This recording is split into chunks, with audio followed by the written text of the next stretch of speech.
Welcome to my channel Motivation Mantra। एक दिन गौतम बुद्ध अपने शिष्यों के साथ एक गांव पहुंचे। गांव के लोग बुद्ध के आगमन से अत्यंत प्रसन्न थे और उनकी शिक्षाओं को सुनने के लिए इकट्ठा हुए। गांव में एक व्यक्ति ने बुद्ध से पूछा, गुरुजी, समय का महत्व क्या है?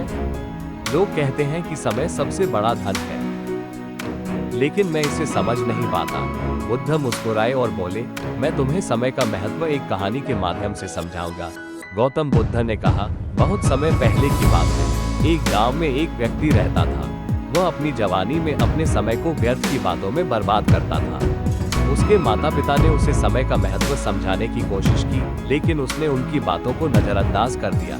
जैसे जैसे समय बीतता गया, वो व्यक्ति बूढ़ा हो गया। उसने अपनी जवानी में न कोई काम किया, न ही अपनी जिम्मेदारियों को समझा।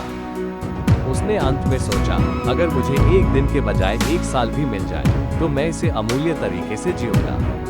लेकिन अब बहुत देर हो चुकी है। बुद्ध ने शिष्यों से कहा, अब सोचो, यदि वो व्यक्ति अपने समय को पहले ही समझ लेता तो क्या उसकी जिंदगी इतनी दुखा होती?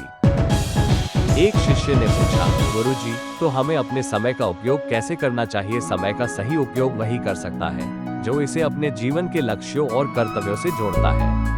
आलस्य समय का सबसे बड़ा दुश्मन है। गांव का वह व्यक्ति जिसने प्रश्न पूछा था बोला, गुरुजी, मैंने आज पहली बार समय का सही महत्व समझा है। मैं इसे कभी व्यर्थ नहीं जाने दूंगा। बुद्ध ने मुस्कुराकर कहा, समय का महत्व समझना ही पहला कदम है। इसे अपने कार्यों में लागू करना असली सफलता है। बुद्ध ने अंत में सभी से कहा, जीवन छोटा है, लेकिन समय को सही तरीके से उपयोग करके इसे महान बनाया जा सकता है।